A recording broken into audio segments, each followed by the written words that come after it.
നമസ്കാരം. ഞാൻ advocate Vinayak Jish. Case കൊടുക്കാനൊക്കെ തീരുമാനമായി. ഇനി ആർക്ക് എപ്പോൾ എവിടെ കൊടുക്കണം എന്നുള്ളതാണ് തീരുമാനിക്കേണ്ടത്. ഒരു കേസിൻ്റെ താഴെ തട്ടിൽ നിന്ന് വേണം മുകളിലോട്ട് പോകാൻ എന്ന് കേട്ടിട്ടുണ്ട്.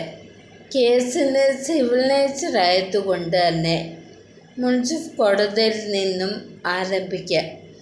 മുൻസിഫ് കോടതിയാണ് ഒരു സിവിൽ കേസിൻ്റെ താഴെ തട്ടിലുള്ള കോടതി.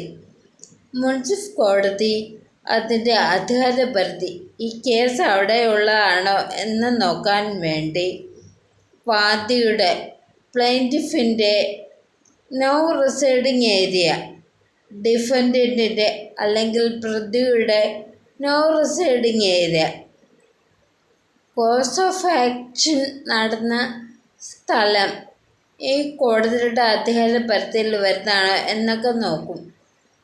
ഇനിയുള്ള പെക്യുനറി ജൂറിസ്ഡിക്ഷനാണ്. 10 ലക്ഷം രൂപ വരെയുള്ള തർക്കഭൂമി മുൻസിഫ് കോടതിയിലാണ് പരിഹരിക്കപ്പെടുന്നത്. അതിന് മുകളിലോട്ടുള്ളത് അടുത്ത കോടതിയിലേക്ക് പോകുന്നതായിരിക്കും.